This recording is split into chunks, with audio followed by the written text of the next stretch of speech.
My name is Joe Peroni, and this is the Rise Above Project. If somebody asked, "Who are you?" would that be a tough question for you? What if somebody said to you, "Tell me about yourself"? Would that be a difficult thing to answer? And what I've noticed in my practice, especially amongst young people, is that they can't answer this question, "Who are you?" It's very difficult for them. So that's what I want to address today. Number one, who are you? And number two, if you don't know, why don't you know? There's going to be a few reasons for this. Let's go over them.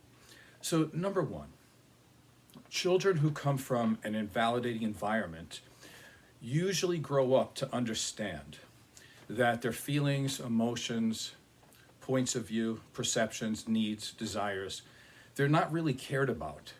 And they can actually get them in trouble. And in some cases, they could even be dangerous. And having their own feelings and needs, desires, it could get in the way of what they really need and desire, which is a safe environment. And how do they get that safe environment? Well, it's to make their parents happy, unfortunately. So the connection and the attachment to their caregivers are so important that they're willing, mostly unconsciously though, they're willing to give up who they are as people in order to get along in the home. And that's typically why or where people start to have this difficulty with knowing who they are, is because in order to get along in their environment, they have to give up who they are, because it's more important that the people around them are satisfied, or at least in a position to where they're not going to hurt them anymore. Let's give you a couple of examples. Let's say you're a normal child and you go to school and you notice a bunch of your friends have new sneakers and they're the brand that you like, the color you like, and it's something you want. So you come home and you say, "Mom, Dad, all my friends have these kinds of sneakers. I want a pair of sneakers." Now, maybe your parents aren't doing that well. Maybe financially they are behind on the bills and they're a little bit angry, frustrated. They feel some shame about this. They're probably not going to say that to their child, to say, "Well, we wish we could have more money," or something to that effect. There's a pretty good chance that they're going to shut down the kid and tell the kid that his desires are just too much, that he shouldn't have those, or he or she shouldn't have those desires. So that's typically, or I shouldn't say typically, but it happens a lot in families where the parents don't own up to their situation or their emotions and feelings. And what they do is they put the child in a position where they have to shut off theirs, not only their emotions and feelings, but any needs or desires as well. Let's take another example. Let's say a child, as most children do, they want to play and they want to talk. A parent comes home from work, probably understandably tired, but that doesn't matter to the kid. They want love and connection. A parent could come home at this point and be angry and just yell at the child because they want the child to be seen and not heard. The parent doesn't want to be bothered. And just as bad, maybe the parent goes into their room, shuts the door, and locks themselves off. Now, a child is not going to have the ability to say, "Oh, my parent's a little tired right now. They just need some alone time, and therefore they're good and I'm good." A child doesn't see it like that. They see themselves as being unlovable, and so therefore they start to need to change. So now when a parent comes home, and if the child doesn't make any overtures towards wanting to talk or to play, the parent might think, "Well, that's a good thing. I'm not being bothered." But it's not a good thing for the kid because they're stuffing down everything that they are as a human. And they're starting to learn that they're not acceptable in that household. And later on, they'll probably buy into this thought that they're not acceptable in the world unless they can just go along to get along and not have any desires in any way because they might be a burden to somebody else.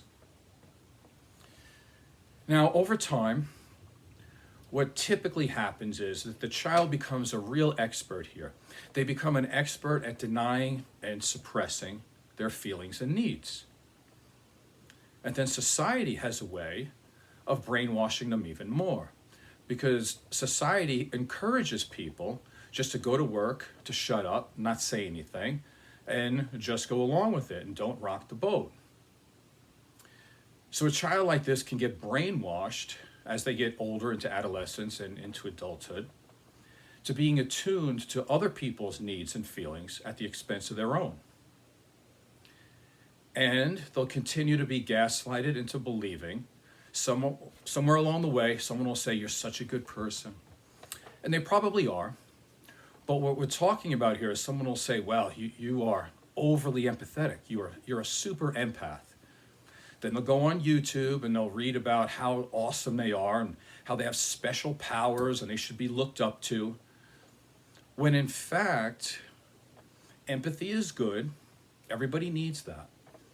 But if you identify as an overly empathic person, where you overly are concerned about everybody else's needs and wants at the expense of your own, you become other-centered instead of a little bit or appropriately self-centered.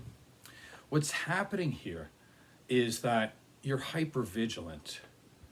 You're not an empath.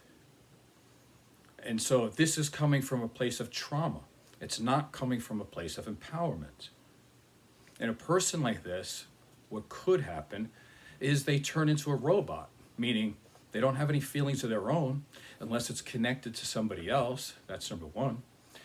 Number two, they become a slave.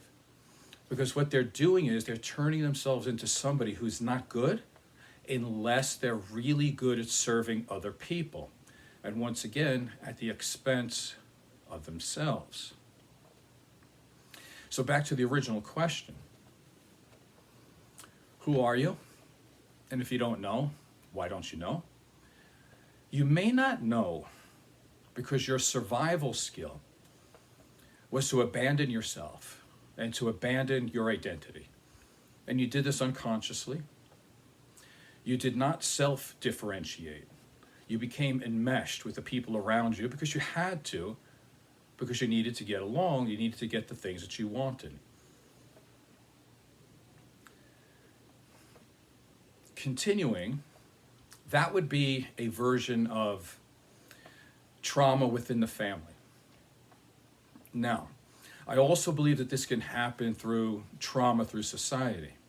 Because what I see a lot today is that more and more kids are being coddled. They're not interacting with other people, and they're not trying out different roles in their life. In other words, every child at some point left to their own devices with other kids, they're going to want to be heroes, right? That's what they want to do. They want to be great at something. And it doesn't matter. Like, kids don't usually, they're not a little kid going, "Ooh, I'm going to pretend that I'm an accountant." Nothing wrong with being an accountant, but it's not what kids look up to, right? Kids want to be all these superhero type things. They want to be big, they want to be strong, they want to be attractive, they want to be smart, and they try out these roles. I'm going to be the fireman, I'm going to be the policeman, I'm going to be this, whatever it is. And this is really important because they're buying into these roles. They're trying them on. I mean, I remember being a kid and we used to do all these games and we used to make believe like I was the fastest football player in the world or the strongest guy in the world or whatever it was. And I know some people have like these little parties. We used to have these fake parties where you come in and you serve people drinks. And, you know, basically you're trying to do adult things when you're children and you're trying out the role of mother, father, brother, caretaker, whatever it might be. What I'm seeing today is most kids are spending time just on their screens. And they're not having the ability to try on these roles all the time. And what's happening is that you ask them, "Who are you? What do you like?" They'll say, "I want to be a YouTuber. I want to be an OnlyFans model." You know, something like that. You know, they don't really aspire to do anything. They don't know who they are. They don't have values and virtues. They don't know what they are. They don't stand for anything. They haven't been around other kids to stand up for themselves. So they have no idea who they are. And so I think our society, the way we're raising kids, is also putting them in a position where they don't know who they are. And they probably won't know who they are until they really have to do some soul searching when they get older. So yes, I think the trauma can come from families, but I also think it comes from society as well. Now let's go back into the 1950s. Eric Erikson, he talked about this in the psychosocial development. He talked about it in the fifth stage. He said, the identity versus role confusion, which takes place between 12 and 18 years old. And the central question here for a person of that age group is, who am I? Now again, this material is from what, 70 something years ago.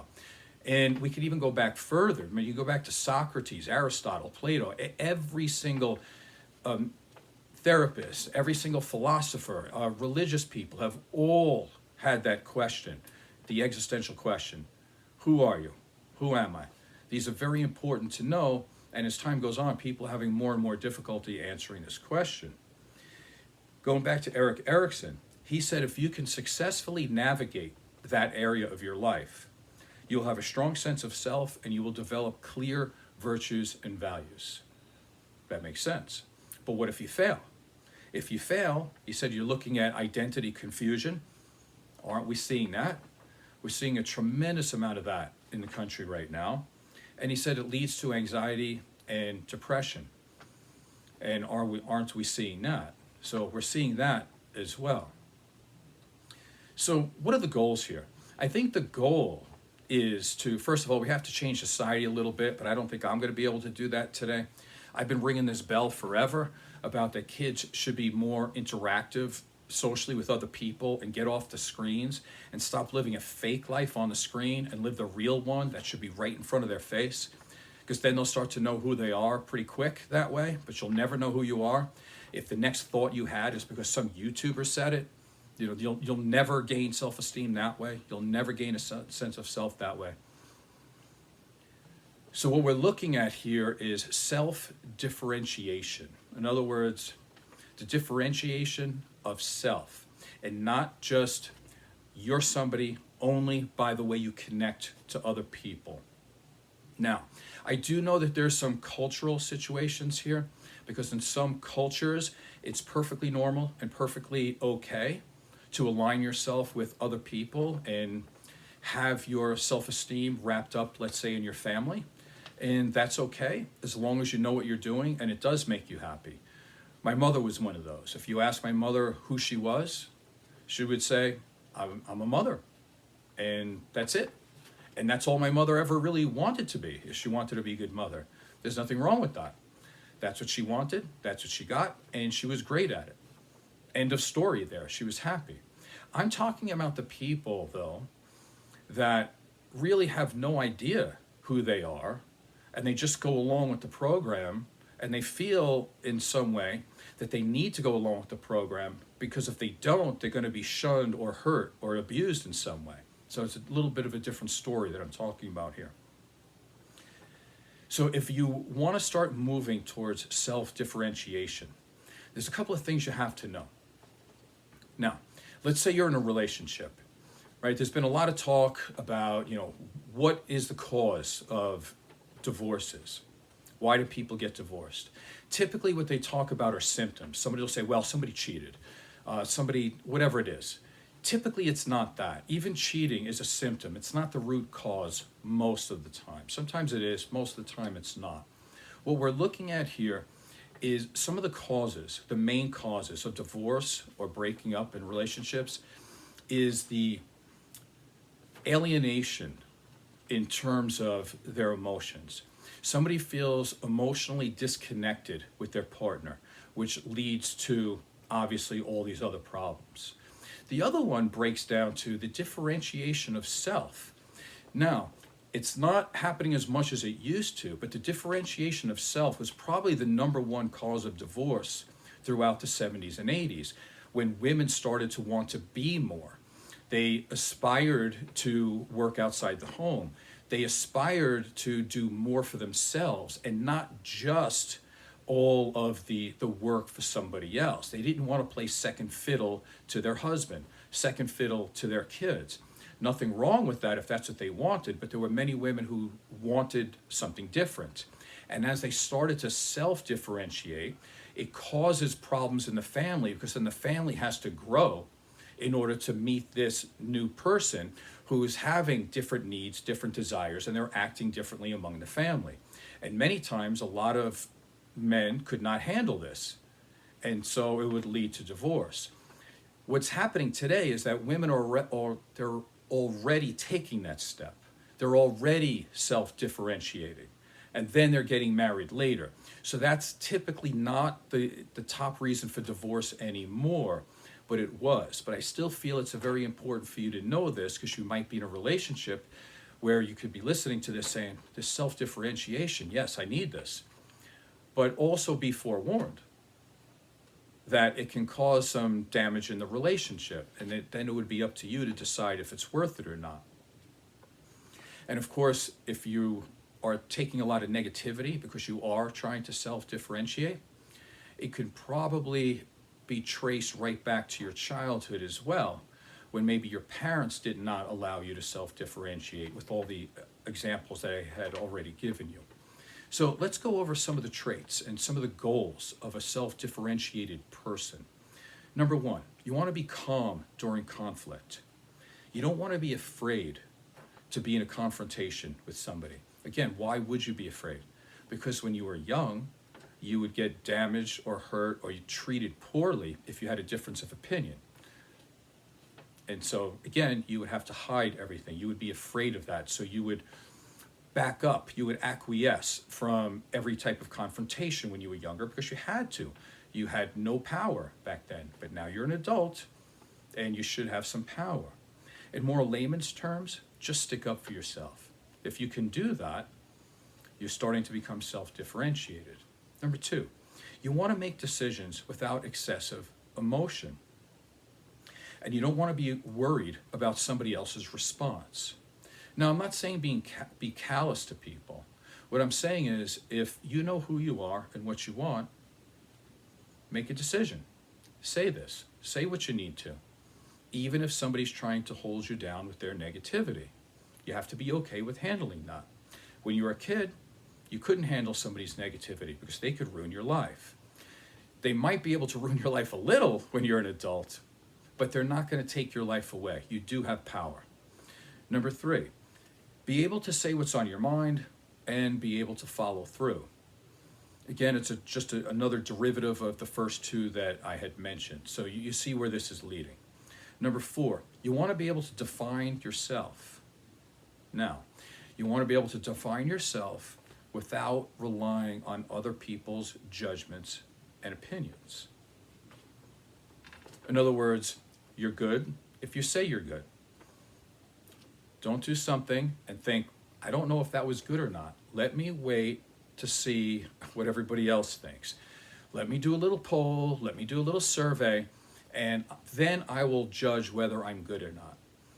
You can't go through life judging yourself based on other people's opinions. You're never going to be happy that way. You're going to run down the road of anxiety and depression for the rest of your life that way. Do your job, do it the best of your ability, and leave it at that. If somebody doesn't like it, that's their fault. To give you another example of this, I do these YouTube shows. I watch some of these YouTube shows from other people.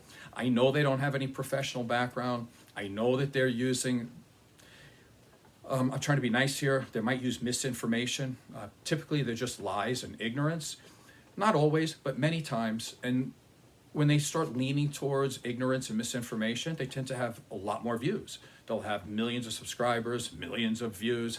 And I look at it and I go, I'm not going to change. If I do a show and it only gets 1,000 views and I think that it's good enough for me to record and then for me to put up on YouTube, it's good enough. I said what I wanted to say, and it's backed up by 35, 40 years of experience and also book knowledge and education and degrees. I'm fine. I don't have to care if some 16-year-old is going to like it or not and judge me. I don't really care about that. That's because I've learned to be self-differentiated when I was pretty young. Continuing. You want to be able to push your talents with no regard to others who might be jealous. Again, if you're in a family where you start to stand out and somehow somebody might be envious or jealous of you in some way, and then you start to try to shine less to make somebody else feel better, you're not going to have a good life. You're not going to reach your full potential in this world.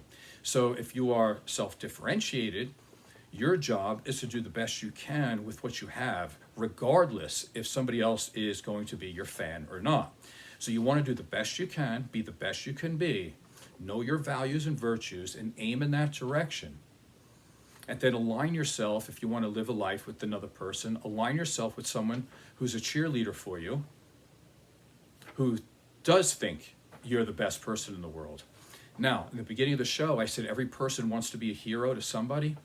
99.999% of people are not going to be heroes throughout the whole world. So what is the point? The point is that you want to try on that identity as a hero. Why? Because it's going to affect you later on in life. And what you can do is be the best you that you can be, live up to your virtues and values, and then align yourself with another partner who loves you for exactly who you are.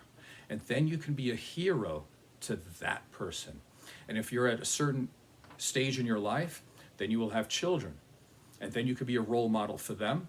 And then you could be a hero to your children. So the thought of when you were 5 years old trying to be a hero of the world in your backyard, or running and playing playing pretend, it'll come back in the real world. Because if you find your place, if you find who you are in this world, you have a good chance of being a hero, not just to yourself, but to some people that you end up aligning with. That's why it's important. Continuing. If you want to be self-differentiated, don't manage your behaviors and decisions based upon somebody else's anger, somebody else's insecurities, their pouting, their objections, and their disapproving eyes. You have to be okay with distress tolerance, to be able to handle somebody's negative emotions and still going in the same direction. They're either going to go with you or they're not. But if they're not, and you change yourself to meet their disapproving eyes and their objections, now you got two unhappy people. So that doesn't make sense either. Again, in order to be self-differentiated, you're going to have to be a really powerful person. Because if you haven't done it when you're young, and like Erik Erikson said, if you haven't done it by the time you're 18 years old, you may have some difficulty here. That's true. But I'm not here to tell you that everything's easy. It's not easy, but it's still doable. It's very difficult because you're going to have to be a salmon in some ways. A lot of times you're going to have to be going, you're going to feel like you're going upstream, because you're going upstream against society. You're going upstream a lot of times against a family. If you're married to somebody and you didn't marry someone who is 100% behind you, you're going to have difficulty there too, and you have some decisions to make. But overall, you should be able to answer the question, who are you? It's extremely important. So I think I'll leave the show at there. It's 23 minutes long. I think you know how I feel about this. And let me just throw in this for a second here. When I was describing what it was like to go through an invalidating environment, I grew up in an environment that was very validating in some ways, but in other ways, not invalidating. So I had to work through these things as well. The thing that saved me was that, again, I was able to try on a lot of roles when I was a kid, and I found things like sports, bodybuilding, running, music. I found so many things that I enjoyed, that I was able to rise above my environment, and I was able to make sure that I had my values and virtues and what I wanted, and I knew where I wanted to go. I knew college was for me, no matter if anybody around me went to college or if they cared or not. But how do you do this? In one way, you just get lucky, right? Like you're watching something on TV, you see, you turn the channel or whatever you do, and you see a football game and you go, oh my God, I love football. That could happen. But the other way to do it is not to depend on luck.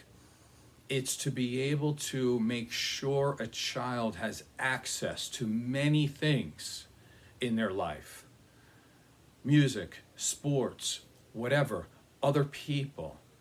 You can't raise a child like a veal and have them sit behind a computer all day, every day, completely sedentary, only infecting their brain with the negativity of all of these YouTube channels and stuff like that, that 99% of them are not giving good information. And then you're going to expect that kid to know who she or he is, and they're going to have values and virtues, rare. It's probably not going to happen. So again, who are you?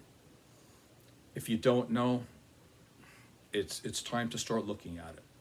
My name is Joe Peroni. This is the Rise Above Project. Hopefully this was beneficial to you in some way. Please subscribe and tell a friend. Thank you.